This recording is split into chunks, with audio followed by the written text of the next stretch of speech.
Miraj MIDC रोडवर भीषण अपघात, सायकल स्वाराचा जागीच मृत्यू। मिरज एमआयडीसी रोडवरील महात्मा गांधी पोलीस स्टेशनजवळ पेट्रोल टँकरच्या चाकाखाली सापडून सायकल स्वार चिरडला गेला। या भीषण अपघातात सायकल स्वाराचा जागीच मृत्यू झाल्याची माहिती महात्मा गांधी पोलिसांनी दिली। याबाबत अधिक माहिती अशी की पेट्रोलचा टँकर आणि मृत व्यक्ती हे एमआयडीसीकडे चालले होते। यावेळी टँकर चालकाने सायकल स्वारास घासून टँकर घेतल्यामुळे सायकल स्वार टँकरच्या मागील चाकाखाली सापडल्याचे बोलले जात आहे।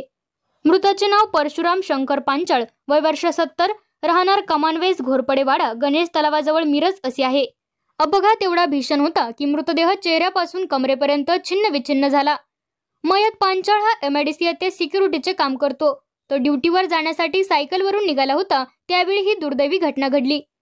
मृतदेह शवविच्छेदनासाठी शासकीय रुग्णालयात पाठवण्यात आला असून घटनेची माहिती मिळताच महात्मा गांधी पोलीस तातडीने घटनास्थळी दाखल झाले। या अपघाताचा पुढील तपास सुरू आहे।